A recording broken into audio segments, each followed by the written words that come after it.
അത് പാലക്കാടേക്ക് പോയി കഴിഞ്ഞാൽ അട്ടപ്പാടി ബൊമ്മ്യമ്പടിയിൽ വീടിന് സമീപം കാട്ടാന. ഇന്ന് പുലർച്ചെ ഇറങ്ങിയ കാട്ടാന വീടിന് ചുറ്റും നടന്ന് കൃഷി നശിപ്പിച്ച ശേഷമാണ് മടങ്ങിയത്.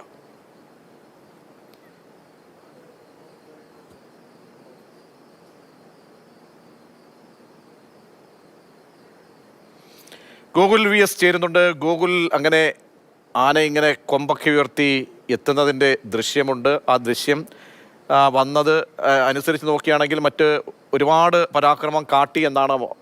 ഏതൊക്കെ മേഖലകളിൽ, കാർഷിക മേഖലകളിലൊക്കെ തന്നെയാണ് ആനയുടെ വിഹാരമുണ്ടായത്? എത്രത്തോളം നാശനഷ്ടം ഉണ്ടായിട്ടുണ്ട് ഗോകുൽ?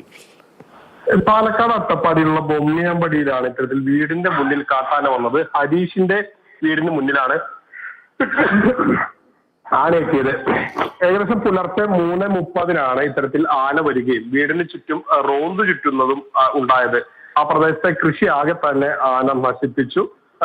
വലിയ നാശനഷ്ടമല്ല, കാർഷികമായ വലിയ നാശനഷ്ടം ഉണ്ടായി. ആന പിന്നീട് ഈ കൃഷിനാശം കണ്ടപ്പോൾ CCTV പരിശോധിച്ചപ്പോഴാണ് ഇങ്ങനെ ആന വന്നതാണെന്ന് ഹരീഷിന്റെ വീട്ടുകാർക്ക് മനസ്സിലായത്. ഈ ബൊമ്മിയാൻപടിയിൽ പല സ്ഥലങ്ങളിലും ഇത്തരത്തിൽ ആ വീടിന് മുന്നിലേക്ക് ആന വരുന്ന സംഭവങ്ങൾ നിരവധി ഉണ്ടാകുന്നുണ്ട്. സ്വാഭാവികമായും വലിയ ഭീതിയിലാണ് ആ പ്രദേശവാസികളൊക്കെ. രാത്രി ഏതെങ്കിലും ആവശ്യത്തിന് പുറത്തു വന്നാൽ വാതിലിന്റെ മുന്നിൽ നിൽക്കുന്നത് ഒരുപക്ഷെ ആനയാകും എന്നുള്ള സ്ഥിതിയാണ്. ശരി, ഗോകുൽ VS ആണ് വിവരങ്ങൾ നൽകിയത്. അപ്പോൾ നമ്മൾ നേരത്തെ പത്തനംതിട്ടയിലെ വിവരങ്ങൾ കണ്ടു. അവിടെ വനപാലകരെയൊക്കെ തന്നെ ആക്രമിക്കുന്ന ആനയാണ് കണ്ടത്. കൊല്ലത്തേക്ക് വരികയാണെങ്കിൽ അവിടെ കൃഷിനാശം വ്യാപകമായി നടത്തിയ ഒരു കൊമ്പൻ.